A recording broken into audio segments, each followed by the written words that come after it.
So first of all, a big thanks to Bart Peltzer, who reminded me that I was indeed capable of turning on the gray, the glorious gray color instead of the terrain map mode. I like that much better. It just, I don't know, to me, this is what I'm used to, and I don't want to see the terrain map mode. Oh, wow. We just saw a big piece still here. The Suomenusko took a lot of provinces from the Romuvans, and actually, wow, holy shit. I mean, this I guess is just a colony, but this... I mean, this might have... Okay, this is just a colony, but they took 4 provinces regardless, so that's pretty insane. Now, the Suomenusko actually allied to the Norse here, so the Romuvans have no chance. They're just going to be absolutely destroyed, and the Protestants have also lost their offensive war, by the way. Now, I actually wanted to take today's episode to have a little bit of a closer look at several religions. Now, the first one I want to look at is the Fraticelli religion, because they're pretty unique in a sense that they use the same curia system for the religion that the Catholics use, and apparently they're also at war right now. So let's have a quick look. Oh yeah, that's a cowardly war, 3 against 1. I'm not sure why you did that. That's actually the Iconoclast that declared the war. They want to take Mantrega right here. I'm guessing that has... No, it's actually not all that useful. I don't know why they want that so bad, but anyways, I wanted to have a look at the religion here, because as I said, we have the curia. There you go. So 7 cardinals for the Fraticellis. They're the only Fraticelli religion, so they will probably be the curia controller all the time. Now, it says right here that the Papal States, the Fraticelli Papal States, actually have a 100% chance, but I don't know if that is actually true. Because, as we can see, the curia is currently held, not by the papacy, but by the Fraticellis. So they're getting some real nice bonuses for that, and they apparently also called for crusade against the Hellenic, so they're getting even more bonuses, which is insane. And they're gonna have these bonuses for pretty much forever. And same obviously goes for the Catholics, but they have, well, they have lost. I mean, look at this. Rome is Fraticelli. I mean, this is just insane. Anyways, so those 2 nations are rather unique because, well, they're the only ones using this system. Now, another religion that is really cool and really, yeah, special in that regard is the Yazidi religion, because they actually are, they're labeled as a Muslim heresy here in EU4, but they're not using the piety system that we're used to from other Muslim nations. In fact, they're using the patriarch system that we find in the Orthodox countries. So that's really interesting. I don't know why that is. I don't really know the connection there. But there seems to be some sort of connection between the Eastern Orthodox religion as well as the Yazidis. So yeah, that's cool. The rest of the Muslim religions, they're all using the piety system. So the Kharijites, the Ibadi, the Zikri, they are all using the same piety system. Now, the Copts obviously need to do a lot more work in order to get their religion back on track. I mean, Khazar Ibrahim is probably in range for them, one of their blessings that they could take, and then they could probably focus on colonizing all the way down to Aksum, which I don't actually know where it is right now. Is it this one? No. But there must be another holy blessing down here. So, actually, there it is, Aksum. So, that could really help them out, getting their religion back on track. But, you know, a successful war against Nestorians would be worthwhile as well. At the moment, they at least have Alexandria also converted, I think. So that's good for them. But yeah, the other religions that I think are kind of interesting are the Waldensians, the Lollards, and Messalians, because they are using the same fervor system that we know from the Reformed. And the Cathars, and for some reason the Bogomilists, are using the church aspect system that we know from Protestants. And I'm especially surprised at the Bogomilists using this because, well, they should, as a heresy of the Orthodox, shouldn't they also use the patriarch system? But yeah, apparently that is not the case, so yeah. That's just something I found very interesting and I wanted to share with you. Now, in the next episode, I'm actually going to go over some of the statistics in terms of, well, trade and income and development of the nations, because a lot of you guys have requested that, but I don't want to do it just yet because I think we want to give the countries a bit more time to, well, to develop. Well, we have a lot of wars going on right now, and we probably will have a lot more wars in this episode. It's just kind of the time for people to go to war. So with the Sunnis as well as the animists go to war against the Massilians, also the Venetians are going to reconquer some of their territory. Very interesting. The Ibadis declared a war on both the Zikri and the Yazidi, which is probably not too smart. And the Zoroastrians are losing their war heavily against the Monophysites. That was not a smart move at all. Now, the Bogomilists have apparently taken over just a lot of provinces here. Well, only 2, it says.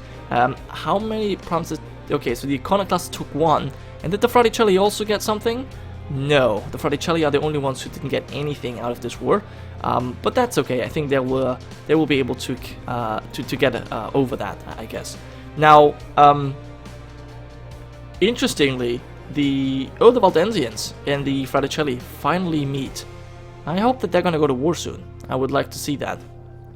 Now, as for great powers, a lot of you have said that I probably nerfed the Europeans too much, because as you can see, there's no European great power, no European religion under the top 8 nations.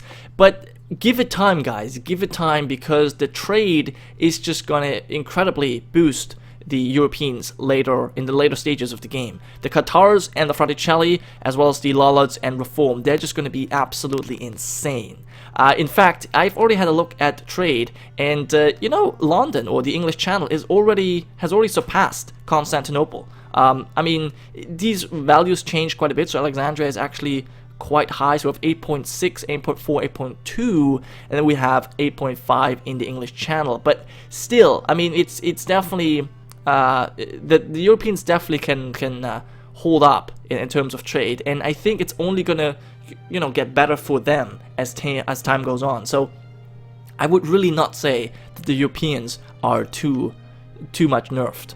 Okay, the Orthodox have a very nice alliance going on here with the Nestorians. I like that. I really like to see that. That's really nice. And the Yazidi are at war with the Monophysites and the Paulicians, but this is a war they must have declared. Yes, they did indeed. Not sure if they're actually going to win that. In fact, I believe they're not going to do too well in this. And the Zoroastrians have lost 3 provinces in this war. Yeah, that was not too smart. The Venetians managed to get their provinces back, or at least the provinces that they took from the Massilians earlier. They have now taken them back, which is good for them. And the Sunni were successful in taking over Medina, and I guess they're just gonna kick the oh yeah, they've just annihilated the Massilians. I mean, they're still around. I think the Massilians hold Hormuz. No, that's held by the Zikri, but they do hold some provinces in India still. But the Sunni are very nice. They have almost all of Yemen taken over. Now they should kind of focus on getting these 2 locked down, because otherwise it would look very hideous. These borders would look very terrible. But we'll see. The AI probably doesn't prioritize that as much, except if they are a obsessive perfectionist. But yeah, I don't think we have anyone like that at the moment. Now, I'm also interested to see if the Copts will actually try and go for their holy site here, because they seem to be stronger than the Jews, and I don't think that the Jews have any allies. So it would make sense to just at least take this 1 province from the Jews. They already have a claim on it. I urge them to go to war and take it over, but yeah, we'll see. Now, the Kharijites still flying under the radar, but they are definitely growing their own strength. I really appreciate seeing that they are, well, that they're doing a good job here of colonizing. Okay, there's a big remove and rebel stack, but I think that the Norse as well as the Suomenusko together will be able to deal with that. It shouldn't be too difficult for them. Yeah, I don't think so. Okay, the Hurufi are able to colonize. It looks like the Hurufu, the Hellenics, and the Zoroastrians are kind of fleeing from this area and just trying to get into the Russian lands, modern-day Russia, as quickly as possible.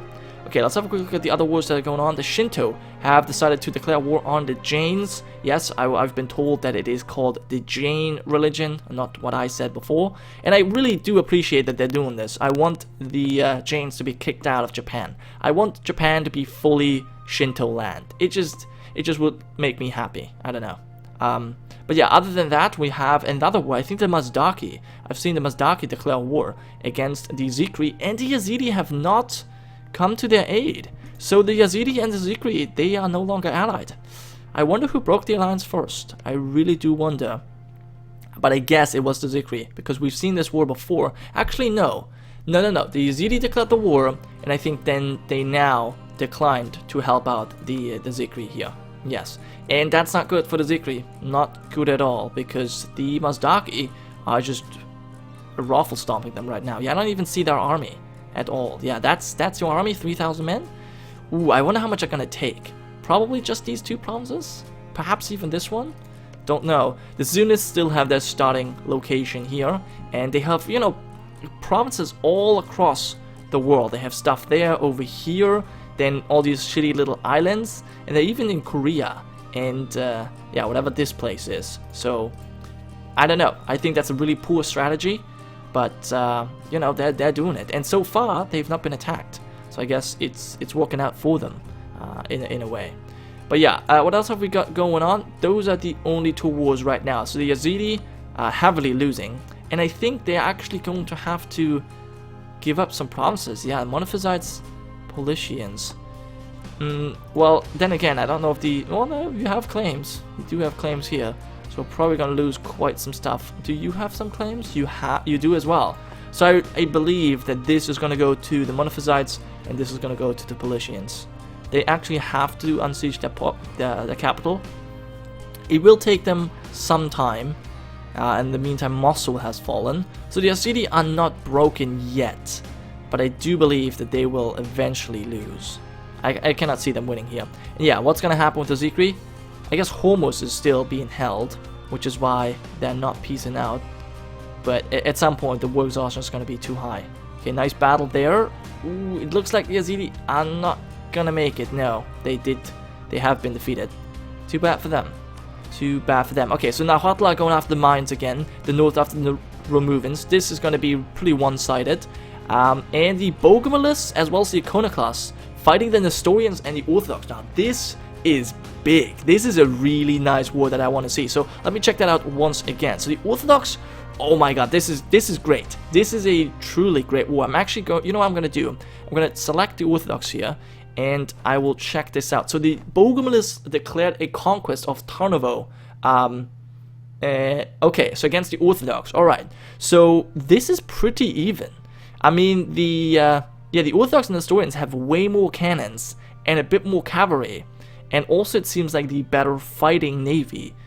They have more ships. Yeah, they have twice as many galleys. The Orthodox actually are the ones supplying these.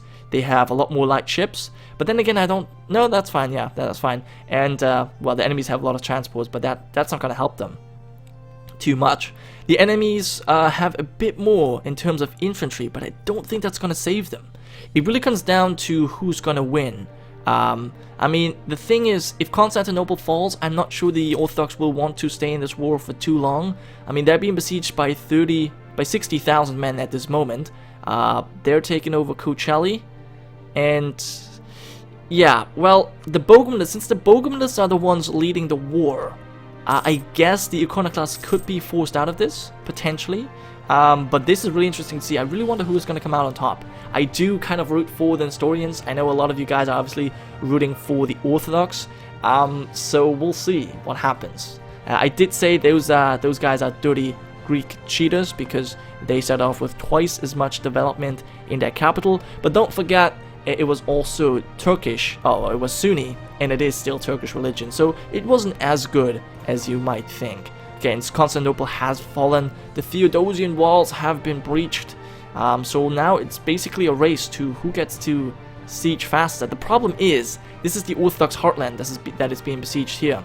So, and they are the war leaders, whereas the Iconoclasts are not. So even if they manage to piece out the Iconoclasts for some gain, it could still be that Tarnovo is going to be given over to the Bogomilists. Yeah, because I don't... Yeah, I mean, well, they're besieging Constantinople now. If they can do that in time, they're 14%, it might be possible. It might be possible. Okay. So the Nestorians, have you just taken... I think there was just a colony. Yeah, they've just taken a colony. Definitely weakening the Iconoclasts here and their expansion into this region. So the Yazidi have lost their war as well. They had to give up, oh wow, a lot of provinces to at least to the Monophysites and 1 to the Paulicians. So it was not good for them. Those are the dynasties. I didn't actually want to show that. The Zikri are still being occupied. It's not going well for them. And wow, there it is. The Orthodox being smashed. The Nestorians are marching in. Don't know if there's going to be... nope, they were too late, and they're going to get smashed as well. That was incredibly unfortunate, but at least all of these lands are still... managed to be reoccupied by the fortress in Constantinople. So that's good, at the very least. Now, one thing I do want to check... yeah, quickly want to see the wars here. The Nahuatl, oh wow, yeah, they've taken another nice chunk, 4 provinces just like that. Yeah, the poor Mayans, they're going to be gone. I hope that they will be able to survive just by colonizing, but I'm not too sure. And the Shinto have managed to kick the Jains out of Japan, but they did lose their province here in Korea, I think. No? Okay, never mind. I thought they had a province here as well, but... Alright, well that's good. That's definitely what I wanted to see, so I'm glad they managed to do this. Very nice. So the Shia have their little holdout there. And the first European great power are actually the Norse. So let me quickly see what they've taken from the Romuvans. Oh wow. Yeah, that is insane. The Romans have 1 province left, and then their capital moved over here. I don't think they're going to be able to escape by colonizing. I doubt it. I doubt that's going to be possible for them. But we'll see. I mean, never say never, right? Still want to see what's going to happen here. I feel like you really got to piece out. You got to piece out the Iconoclast here. If you don't do that, if you fail to do that in the next couple of months, then you're probably going to lose without taking anything. How is the siege going? 36%? Plovdiv's at 50 though. So it seems like, yeah, the Iconoclast and Bogomilist are relatively unlucky here when it comes to the siege. Still 57%, come on. Yeah, and the Huda Vendiga fell faster. Okay, but it still fell in the end. Okay, so, okay, the Orthodox are being smashed because the Nestorians were just walking around randomly. But I do believe they're going to be able to get their troops back in time. I hope that they're not going to actually attack across the strait. That would be quite devastating. So yeah, this is very good. This is, I think, the biggest war we've seen so far. Okay, what did the Mazdaki take? They took 2 provinces, yeah. Actually 3. 3 provinces. Bam, Lauristan, and Chagai is what they took away from the Zikri. Alright, that leaves them with still some capable stuff. And there's a big naval battle going on as well, and a 70 stack roaming around. Okay, you should probably unite and just take out these guys. That would be a good idea. I'm just amazed at how long the Iconoclasts are actually managing to stay in this war. Okay, never mind. There it went. So Nestorians, these are just colonies that you have stolen from the Iconoclasts, but you haven't actually taken the provinces.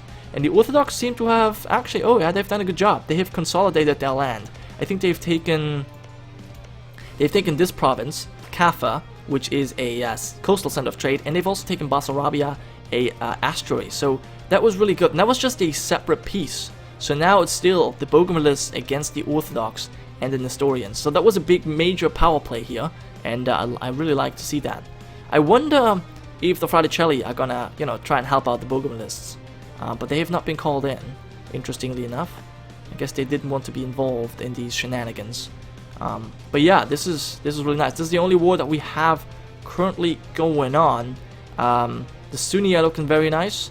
I really do hope that the borders are going to look a little bit nicer. And look at that, the Shia have gotten their starting provinces back. I guess the Yazidi were forced to give them out, but that's good to see. Yeah, I think they had to give them out. So Shia are back there, but you know what? At this point, the Shia are so all over the place. I don't know if they're really successfully going to be able to make a comeback here. But you know, as I said, never say never, because you can't know for sure. Now, Huttl are number 1 at this moment. Has anyone embraced the global trade yet? Yes, the Inti have embraced it, and the Sikh. No, the Sikh. I was told it's called Sikh and not Sikh, which yeah, makes a lot of sense. Then we have Coptic Zealots in the Samaritan lands.